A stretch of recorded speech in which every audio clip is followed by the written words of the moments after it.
My name is Crandall, and this is my presentation of my MEC 307 project called the ATA, or Automatic Thermostat Adapter.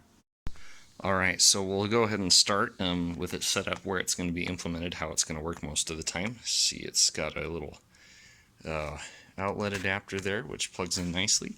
We've got our interface there, our 3 buttons hanging out down here. Not literally hanging, but hanging out. And there's our power. So I believe I have it set to tick the servo to tick every 4 seconds. The screen is refreshing every half second, I think, at the moment. But as you can see, so there's our current setting. And that'll focus, so we got our current temperature is about 72.2 and our target temperature is 72.5. But if I tick that down, for instance, if I turn the target temperature down, you can see now it'll take a little bit, but it'll tick down. Yep, there it goes. You can see it moving that ever so slightly. It's quite sensitive, and so obviously when I'm actually implementing it, it probably won't tick this fast, but that's how I have it set up right now. And then we can increase the temperature in half-degree increments. So now that we're more than a half-degree above, it's going to start ticking back the other way. It's real slight. You may not be able to see it very well, but it is there. Yep, there it goes. You saw it good there. And then so our star is on, indicating that we're in daylight hours right now. If I hit the mode button, where'd it go? There it is.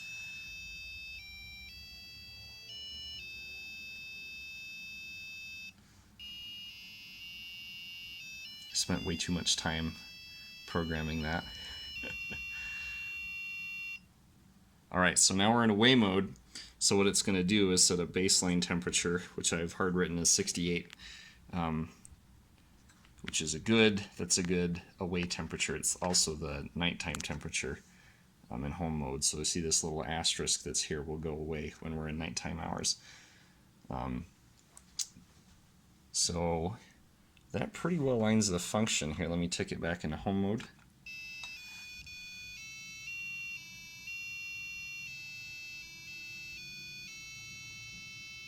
So the first song you heard was Come Sail Away by Styx, and the second one was Love at Home, which is a beloved hymn. And you can see now that we're back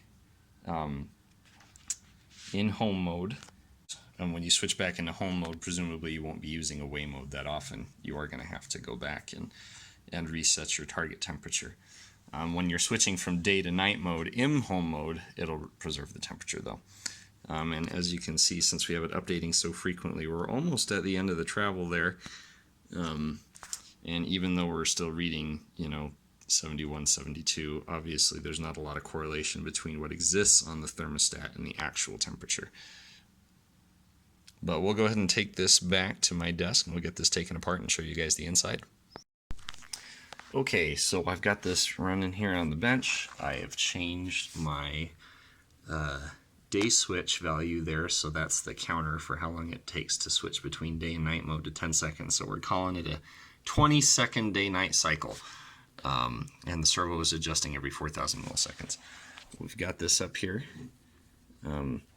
So if I adjust my target temperature here, oh, I was too slow. So see, we're going to have 10 seconds in night mode now. You'll notice that the asterisk that was next to home is gone.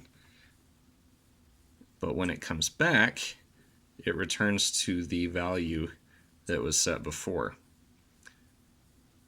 So we can set that again, wait for it to tick out of home mode, or out of day mode, sorry. So you know what, it was 72, now we're back to the predefined 68-degree nighttime temperature, and we're back to 72 degrees, which is what we set it at. And you can see this guy's freaking out, thinking it's way hot in here and moving the lever all the way over there. But it works. Okay, So I think I've got my camera set up pretty well here.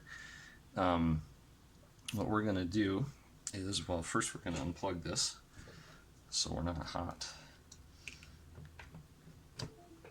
And I'll show you guys how the facade fits on here.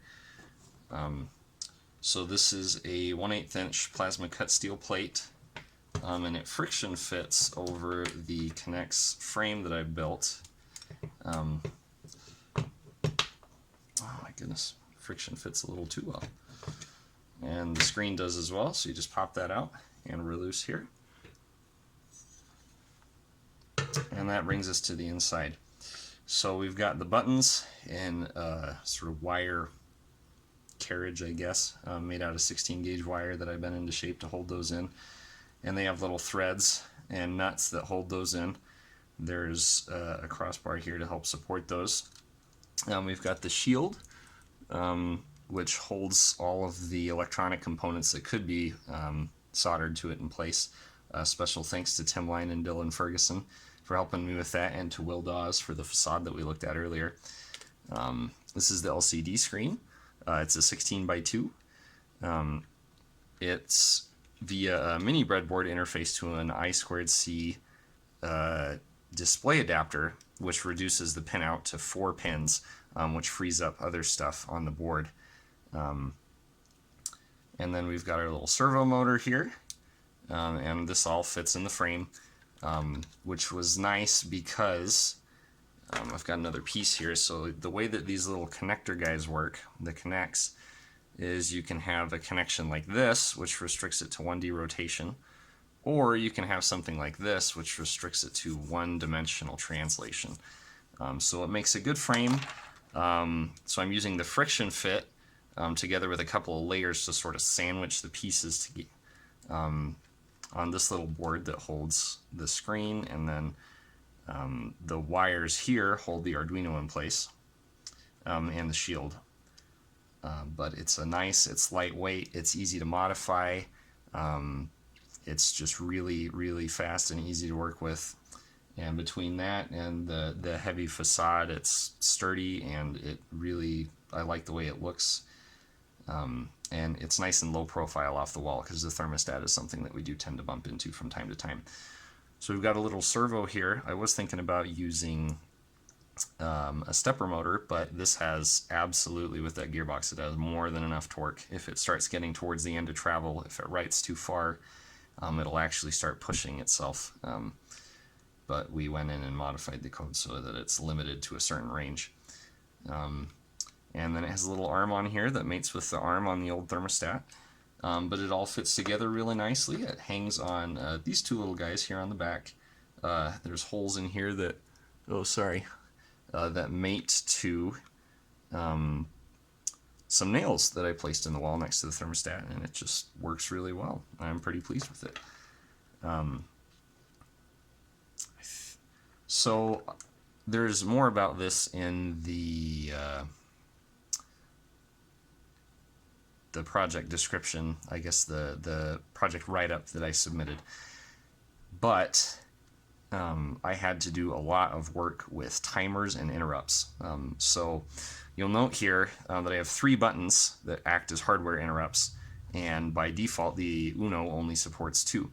So I had to include another library that compares the values on all the pins continuously, that can then be used as an interrupt. So now I have 3 interrupt pins. I'm using 2 timers, one for the day and night switch, and then another timer to write the servo value, so that way that the screen can update independently of the servo being written, because obviously, when it's actually being used, you wouldn't want the servo to be adjusting every 1 or 4 seconds. There's no way the baseboard heaters can keep up with that.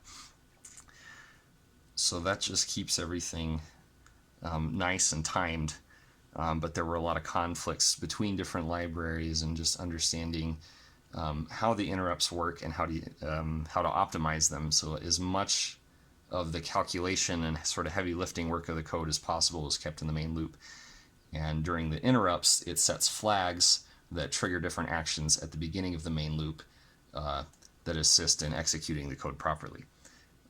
So that took quite a bit of work and understanding and iterations of the code and debugging, but we got it working well, and I'm very pleased with it. Thank you.